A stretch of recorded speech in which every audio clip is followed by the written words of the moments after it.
Aujourd'hui, je suis à Blois, dans le Loir-et-Cher. Cette ville a vu naître l'un des plus grands prestidigitateurs de tous les temps, Jean-Eugène Robert Houdin, le plus grand des magiciens, à l'origine de tous les grands trucs de la magie d'aujourd'hui. Cette passion de la magie, il l'a transmise à Arnaud Dallène, maître de l'illusion, qui m'attend à l'intérieur de la maison de la magie Robert Houdin. Oh la vache! Eh oui, je suis déjà là. C'est le vrai, c'est pas une illusion, je peux toucher? Je suis bien réel.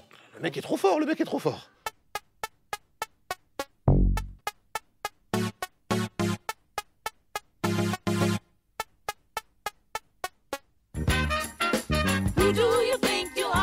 Te revoilà. Bah oui. Quelle vitesse de déplacement, hein. Ah, je connais tous les secrets de la maison de la magie. Je sens que ça sent le tour de magie, ça. Alors cette corde, elle est spéciale. Le secret, il est très facile. Ah Cette oui, corde, elle a deux bouts, deux extrémités. Ok. Mais là où ça devient intéressant, c'est qu'on peut les enlever. La vitesse d'exécution, c'est incroyable. Donc regarde, on a deux bouts sans corde que je vais laisser dans la poche juste là. Là, j'ai une corde sans bout, c'est assez embêtant. Donc le mieux pour moi est de remettre les bouts sur la corde. Donc pour les remettre, c'est pas compliqué. On prend un bout, on lance l'autre, et si on attend quelques instants, normalement, les bouts reviennent.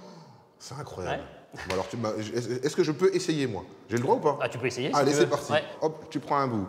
Hop, tu vois, ici, hop, tu tournes. Hop, et qu'est-ce qui se passe? Absolument rien. Tu mords, et il se passe absolument rien. Ça m'énerve, vous êtes trop fort. Aujourd'hui, tu es directeur de la Maison de la Magie, qui est quand même une entité, quoi. Et oui, c'est un lieu unique en Europe qui rend hommage à l'art magique et notamment à un personnage principal qui est Jean-Eugène Robert Houdin. Il a réussi à révolutionner l'art magique. Voilà, c'est grâce à lui que la magie est entrée dans les théâtres. C'est à lui que l'on doit le costume dit du magicien, c'est-à-dire la veste queue de pique, nœud papillon, chapeau de forme, baguette magique. Cette image traditionnelle, on la doit à ce célèbre magicien blésois. Le temple des prestiges, c'est ça? Oui, nous sommes dans le temple des prestiges qui retrace toute l'histoire de la magie avant Jean-Eugène Robert Houdin. C'était quoi la magie à l'époque? Il faisait quoi?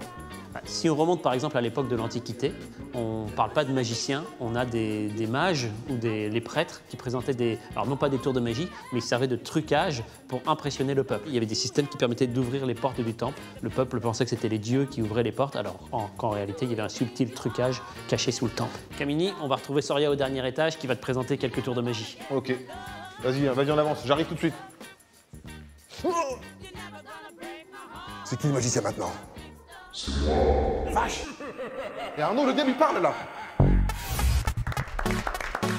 Bonjour Surya, bonjour. Bonjour, excusez-nous. Hein. Alors qu'est-ce que vous pouvez me montrer là? Eh ben, on va faire un tour ensemble. Allez. Je vais te donner un morceau de ce fil et tu vas faire exactement comme moi. Tu vas montrer ton morceau à tout le monde. Vous l'avez bien vu?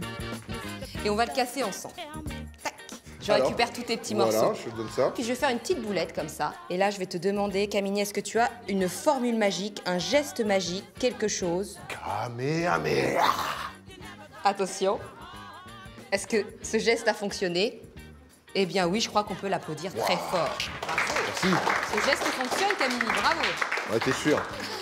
On va compter jusqu'à 3 et ensemble, on va claquer des doigts. 1, 2, 3. Vous avez vu, Camini est devenu invisible. Je peux redevenir visible parce que j'ai quand même une émission à présenter, moi. Ah oui, je crois que c'est Camini qu'on entend là, mais non, Camini, en fait, ça fait 3 ans que je fais ce tour, mais j'ai jamais fait la fin.